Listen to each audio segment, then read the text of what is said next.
지식 체험, 뉴스 체험 오늘도 채워볼게요. 오늘 거 재밌어요. 일본이 꿀 빨던 한국에 서로 달려드는 형국입니다. 비유하면 과거에 못된 짓 많이 하던 이웃을 가깝다는 이유로 물건 많이 팔아줬어요. 뭐 그런대로 물건도 잘 만들더라고. 그렇게 물건도 팔아주고 이웃으로 있으면 과거 잘못된 행동 사과하고 풀면 더 잘 지낼 텐데 가만히 있으니까 가만히로 본 거예요. 아주 한국을 우습게 본 건데 우습다 보니 먼저 수출 규제로 툭 건드립니다. 한국이 뭘 하겠어? 대안 있어? 툭툭 더 건드립니다. 한국도 그냥 있을 수 없으니 지소미아 종료부터 국민 불매운동까지 계속 저항을 하기 시작합니다. 옆에 붙어있던 친구 하나 떼어내고 보니까 좀 멀리 살지만 독일, 이스라엘, 영국이 서로 친구하자면 우리 물건도 좋아. 이런 형국입니다. 위 언급 국가들은 무역 수지가 서로 균형감 있어요. 일부 더 수출하기도 하고 조금 더 수입하기도 하지만 일본하고는 아주 완전 무역 적자.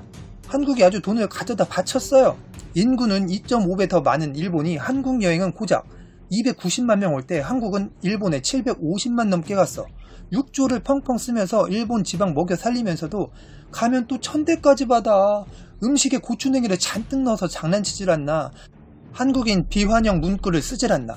후쿠시마산 인근 재료를 한국인 관광객 많은 곳에 집중 손질해 쓰질 않나. 자동차는 수만 대씩 일본 거 들여오면서 일본에는 2018년 고작 17대 팔았어.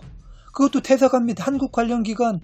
물건을 사는 사람이 갑이고 손님을 손님답게 대접은커녕 배짱으로 나오면 그래? 가깝다고 손절 못 쳤더니 이게 웬걸? 저 멀리 유럽에 침 흘리며 기다리던 독일, 영국, 이스라엘이 친구하자면 이것저것 빼줄 기세예요. 왜? 생각해봐. 세계 최강, 삼성, LG 이런 기업들 근거리 찬스로 일본이 냉큼 다 먹었는데 삼성과 거래를 한다는 것은 계속 발전할 가능성이 엄청 크다는 걸 쟤들이 잘 알거든. 세계 인류 기술을 매번 선도하는 입장에서 껌딱지로 붙으면 앞으로도 계속 생존하고 동반이 가능한데 쟤들도 지금 아베 땡큐 외치고 있어요. 자, 지금까지 일본 행동에 따른 유럽 반응이라고 볼 수 있어요. 속마음인 거죠. 그럼 이번엔 지소미아 파기가 왜 일본이 당황하고 흥분했는지 얘기해보자고요. 지소미아의 의미는 다들 알테니 패스. 80년대만 해도 한국이 정찰 자산이 매우 약해서 한국이 일본에게 정보를 좀 줬으면 좋겠다는 얘기를 했어요. 그런데 그땐 북한이 그닥 미사일이니 핵실험이니 이런 거 거의 없던 시절이에요. 있어도 그닥 위협도 안 될 병아리 수준. 띠로리. 그런데 2010년 딱 기준이 바뀐 겁니다. 북한의 핵실험이 매우 정교해지고 횟수도 급증하고 심지어 탄도미사일 실험도 진행하는데 생각해봅시다. 북한이 미사일을 어디에 쏘겠어요? 중국이나 러시아 향해 쏠 수 없고 북한이 제일 만만한 건 일본. 단거리 미사일을 쏘면 이렇게 일본 공해 앞바다로 떨어지고 장거리를 쏴도 오메 일본 상공 지나가네. 아베가 잘 때 오줌 지리는 게 당연하지. 생각해봐요. 커다란 쇳덩이를 우리 집 앞에 뚝 던지면 어휴 저것도 신경 쓰이죠. 이번엔 저 커다란 쇳덩이를 지붕 너머로 던지네. 그러니 지금 일본이 아주 곤욕스럽거든. 2010년 이후로 이젠 일본이 한국에 매달리게 됐어요. 한국은 가까운 지리적 특성과 휴민트 등으로 사전 발사 징후 포착이 월등하게 앞섭니다.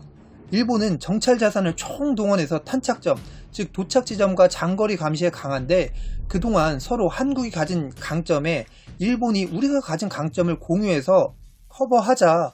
이명박 정부 때 밀어붙이다가 여론 때문에 실패. 이번엔 박근혜 정부 때 졸속 처리 시도로 논란 속에 서명을 했어요. 일부 전문가들이 제일 걱정하는 건 일본이 저걸 핑계로 각종 개입의 여지. 그런데 이번에 그 기회를 완전 닫게 된 거예요. 중간에 어줍지 않게 종료하기엔 갑분싸, 어색해질 수 있잖아요. 땡큐, 기회를 준 거죠. 그도 그럴 것이 불과 80년쯤 전에는 한국 말도 못 쓰게 한 일본이고 수십 년을 강제 점령했던 곳이잖아요. 좋아, 어제의 적이 오늘의 동지 될 수 있지. 최소한 사과를 시원하게 마무리하든 현재 독도를 자기 거라 주장을 하지 말든. 아무튼 수출 규제 역시 얕은 수를 쓰는데 어떻게 오해를 풀고 친하게 지내요. 일본은 정규 방송을 중단하고 공중파 방송에서 지소미아 종료를 긴급 속보로 보도하면서 오도방정 떤 이유가 있어요. 왜? 초기 발사 징후는 한국 의존이 높았거든. 한국은 2023년까지 정찰위성 5개를 완성할 계획이 세워져 있고 정부에서는 경제적 측면, 군사 안보적 측면, 그 외 여러 요소들 계산기 두들기고 자신감이 있었던 거죠. 한국이 당당한 목소리를 낼 줄 몰랐던 일본은 지금 뒷목 잡고 있는 겁니다. 한국은 정찰 위성 사업들로 일본의 필요성이 점점 1도 없어지는 형국이 되고 지금도 한미 공조로 웬만큼 다 커버는 되는 겁니다. 일본은 북한 미사일이 짧게 날아와도 일본 앞바다 길게 날리면 본토 너머 위로 슝 넘어가는 겁니다. 일본은 자국 비행기들도 그렇고 계속 신경 쓰이겠죠. 혹시나 정은이가 계산기 잘못 눌러서 일본에 또 미사일 한 발 떨어지면 아베가 지금 잠이 올 수 없죠. 일본이 가깝다고 꿀 빨던 한국 시장, 다른 나라들이 한국에게 지금 잘 보이고 싶어서 난리 났고, 이번 기회에 중소기업, 원천 기술에 대해 국가적 개혁이 시작됐고, 전국민 일본산 무뎌진 감각에 정신이 번쩍 들게 역사교육 제대로 시켜준 아베, 차마 아베 수상님이라고는 못하겠고 일본어 한마디 정도는 할게요. 아베 혼돈이 아라가또 고자이마스 사요나라. 체험TV는 일본이 한국의 발 아래 떨어지는 그날까지 한국을 응원합니다. 체험TV를 응원하시는 모든 분들 감사드리고 구독과 좋아요는 돈이 들지 않습니다. 제발.